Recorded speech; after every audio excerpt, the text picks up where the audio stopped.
रानी बचपन से ही बहुत जिद्दी थी। बिन माँ की बच्ची थी, इसलिए सब लोग उसे संभालते थे। दादी की तो लाडली थी। उसके पापा राहुल की दूसरी शादी करने का प्रयास चालू था, पर यह 7 साल की बच्ची कुछ न कुछ करके अपने पापा का रिश्ता जुद्धाने नहीं देती थी। उसकी दोनों नानी और दादी उसे समझा समझा कर थक गई। बेटा, सभी सौतेली माँ बुरी नहीं होती, और हम हैं ना। तुम्हें अगर तकलीफ दी तो हम उस पर चिल्लाएंगे, डांटेंगे। लेकिन उसके मन में बार बार डर आ रहा था कि सौतेली माँ मुझे तकलीफ देगी। पापा भी उसका ही सुनेंगे, और उसकी माँ की आखिरी याद, मतलब उसका मंगलसूत्र, वह भी उस सौतेली माँ को दे देंगे। ऐसे उसे लगता था। सभी को टेंशन हो रहा था कि उसे कैसे समझाए। उसकी माँ, मतलब सुरभि, एक एक्सीडेंट में 2 साल पहले इस दुनिया से चली गई। तब से लेकर अब तक उस बच्ची को सभी संभालते थे, पर उसकी यह जिद जरा ज्यादा ही थी। कैसे बताएं अभी इसे। उसकी दादी ने उनकी ही मौसेरा भाई की लड़की पसंद कर ली थी।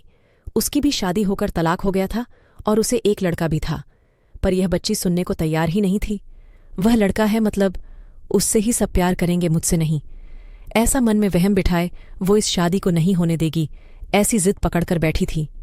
उसके जिद के आगे राहुल भी नहीं बोल सका। दोनों दादी और नानी काफी चिंतित हो गईं। बाद में सुरभि की माँ ने समस्या का समाधान निकाला। सुरभि की एक दोस्त माया, जिसकी उम्र हो चुकी थी, इसलिए उसकी शादी तय नहीं हो रही थी। उसके घर जाकर नानी ने सब हकीकत बताई। वह सब सुनने और समझने के बाद भी माया शादी के लिए तैयार हो गई। इस वजह से दोनों नानी और दादी भी काफी खुश हो गए। अब राहुल क्या कहता है, इसकी उनको चिंता हो रही थी। खुद सास ही बोल रही थी, इसलिए जमाई तैयार हो गया लड़की को मिलने के लिए। राहुल ने माया से मिलने का तय किया। मुलाकात के दिन राहुल ने माया से कहा कि मैं सिर्फ रानी के भविष्य के लिए और अपनी माँ की इच्छा के लिए तैयार हुआ हूं। मेरी तरफ से बाकी कोई भी उम्मीद मत करो। ये सुनते ही बहुत बुरा लगा माया को, पर कितने दिन घर वालों के ताने सुनूं, इसलिए माया तैयार हो गई और शादी भी हो गई। उसके घर की परिस्थिति इतनी अच्छी नहीं थी, उस वजह से उसके माँ बाप ने माया को कोई भी ज़ेवर नहीं दिए, और रानी ने अपनी माँ का मंगलसूत्र भी नहीं देने दिया। बाद में सुरभि की माँ ने माया की माँ बनकर सब कुछ किया। रानी माया को बहुत परेशान करती थी। ओ सौतेली माँ, ऐसे ही पुकारा करती उसे। माया थोड़ा सा डांटती या उसे समझाने का प्रयास करती, तब जानबूझकर झूठ मूठ कर रोने लगती थी। माया 2 महीने में ही पूरी तरह हताश हो गई। दोनों दादी और नानी को पहले ही सब कुछ पता था, इस वजह से माया को वह कुछ नहीं बोलती थी। वह उलटा उसे बोलती थी कि मारोगी भी तो चलेगा। पर राहुल को यह सब सहन नहीं होता था। जब परिस्थिति हाथ से निकलने लगी तो माया ने उसकी सहेली को, जो कि एक स्कूल टीचर थी, उसके साथ मिलकर एक प्लान बनाया, और राहुल को असली परिस्थिति का सच का पता चले, इसलिए रानी के ड्रामों का वीडियोज़ बनाकर उसे दिखाया। पहले माया को ही गलत समझने वाला राहुल सारी सच्चाई से अवगत हुआ, और उसने उन दोनों को धन्यवाद किया। प्यार से रानी को समझाया कि इसके आगे तुम्हें माया के साथ अच्छा बर्ताव करना होगा, उसकी सब बातें सुननी होगी। हालांकि रानी ने काफी तमाशा किया, पर उसकी साइड लेने वाला कोई भी नहीं है, ये उसे समझ में आ गया। उसको माया पर बहुत गुस्सा आता था। माया उसे बहुत समझाती थी। धीरे धीरे माया और राहुल का रिश्ता भी सुधार रहा था, पर पति पत्नी जैसा रिश्ता उनमें नहीं था, और वो राहुल ने उसे पहले ही बता दिया था। माया को बहुत बुरा लगता था। उसने अपनी इच्छाएं अपने मन में ही दबा दी। रानी को उसने सौतेलापन कभी भी दिखाया नहीं, पर रानी मात्र उसके साथ झगड़ा ही करती थी। धीरे धीरे रानी बड़ी होती गई। राहुल हमेशा काम के लिए बाहर रहता था। माया रानी के लिए हमेशा तत्पर रहती थी। उसने रानी को बहुत प्यार से समझाने की कोशिश की, पर माया को हमेशा असफलता मिली। उसमें राहुल की माँ हमेशा बीमार रहती थी। उनकी वह देखभाल करती थी। उन्होंने एक बार माया को बुलाकर बताया, मुझे बहुत चिंता होती थी इस रानी की, पर अभी नहीं होती। तुम हो ना, अभी मेरा कुछ भी हो जाए चलेगा, पर तुम्हारे लिए मुझे बहुत बुरा लगता है। जिस बच्ची के लिए तुम इतना करती हो, उसकी उसे कीमत ही नहीं है। तभी माया मुस्कान के साथ बोली, रानी को देखते हुए बोली, उसने मुझे हमेशा गलत ही समझा। हमेशा की तरह रानी ने माया से बहुत झगड़ा किया। राहुल के घर पर आते ही उसको सब झूठ बताया, पर उसने भी रानी को ही सुनाया। गुस्से से रानी ने खाना भी नहीं खाया। माया ने भी खाना खाया नहीं। रानी को समझाने के लिए गई तो माया ने कहा, मुझे तुम्हारी माँ की जगह नहीं चाहिए, उसकी आखिरी निशानी, मतलब उसका मंगलसूत्र भी नहीं चाहिए। मुझे सिर्फ तुम माँ बोलकर पुकार लो मेरे लिए, उससे बड़ा कोई पुरस्कार नहीं होगा। जिस दिन तुम ऐसा करोगी, उस दिन मुझे ममता का गहना मिल जाएगा, वही मेरा खरा पहला गहना होगा। पर रानी सुनेगी तब ना। जैसा था वैसे ही सब चालू रहा। कई दिनों बाद दादी की तबीयत बिगड़ी। उन्होंने राहुल को बुलाया और कहा, माया, बहुत अच्छी लड़की है, वह कभी भी भेदभाव नहीं करेगी। तुम उसको अपनी पत्नी की तरह स्वीकार कर लो। उसकी भी कोई उम्मीद होगी तुमसे, वह पूरा करो। ये आखिरी शब्द बोलकर दादी चल बसी। राहुल को माँ के वह शब्द कान में गूंज रहे थे। महीना हो गया, तब भी वही शब्दों का विचार करके गैलरी में शांत बैठा था। उतने में माया ने खाना खाने के लिए आ रहे हैं ना, ऐसा बोलकर बुलाने आई।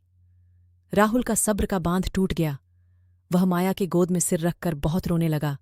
आज 5 साल बाद पहली बार राहुल ने माया को छुआ। माया घबरा गई। उतने में रानी वहां पर आ गई। इस वजह से वह विषय वहीं पर ही खत्म हो गया। कई दिनों बाद वापस सब नॉर्मल हो गया। दोनों ही अब शरीर से मन से नजदीक आ गए थे। रानी को समझ आने के बाद वह भी जरा अच्छा बर्ताव करने लगी। अभी उसकी 12वीं की परीक्षा थी, इसलिए माया उसके टाइम टेबल सब ठीक से संभाल रही थी। कुल मिलाकर सब अच्छा चल रहा था। ऐसे में उनकी खुशियों को नजर लग गई। राहुल का भी एक्सीडेंट हो गया और वह गुजर गया। अभी माया और रानी वह दोनों ही थीं एक दूसरे के लिए। जो भी सेविंग थी उस पर घर चल रहा था। माया तो ग्रेजुएट नहीं थी, इस वजह से उसे नौकरी मिलने में दिक्कत आ रही थी। छोटी छोटी नौकरी करके वह घर खर्चा चला रही थी। राहुल की सब सेविंग उसने रानी के लिए रख दी। अब रानी को प्यार हो गया था राज नाम के लड़के से। इस वजह से माया ने उनका प्रेम विवाह करने का सोचा। सब लोग अच्छे हैं, रानी भी खुश रहेगी, ऐसा उसे विश्वास था। पर राज की माँ खड़ूस थी। राहुल के जाने के बाद उनकी परिस्थिति भी अच्छी नहीं थी। रानी शादी के बाद ज्यादा गहने नहीं लाई, इसलिए ससुराल वाले उसे तकलीफ दे रहे थे। उसकी सास की सहेलियां घर पर आई थीं नई दुल्हन से मिलने, तब रानी की सौतेली माँ के बारे में बुरा भला बोल रही थीं। सौतेली माँ है ना, इसलिए ऐसा जानबूझकर किया होगा। सब कुछ खुद के लिए रखा होगा और बेटी को लंका की पार्वती बनाकर सिर्फ मंगलसूत्र पहनाकर भेज दिया। और हंसने लगी। अभी उसका खुद पर का नियंत्रण टूट गया। मेरी माँ की आखिरी याद मतलब ये मंगलसूत्र है, जो मेरी इच्छा थी कि मैं ही इसे पहनूं। ये मंगलसूत्र मेरी माँ का आशीर्वाद का हाथ है और मेरी माया माँ को बुरा भला बोलने का तुम्हें कोई भी हक नहीं है। आज वह है इसलिए मैं हूं। उन्होंने मुझे अच्छे संस्कार दिए, डिसिप्लिन सिखाया, संयम और बड़ों का सम्मान, यह सब बातें कोई भी उम्मीद न रखते हुए सिखाया। पापा के जाने के बाद भी उन्होंने कमाए हुए एक पैसा भी खुद पर न खर्च करते हुए सब पैसे मुझे दिए। कभी भी सौतेलापन उन्होंने मुझे नहीं दिखाया।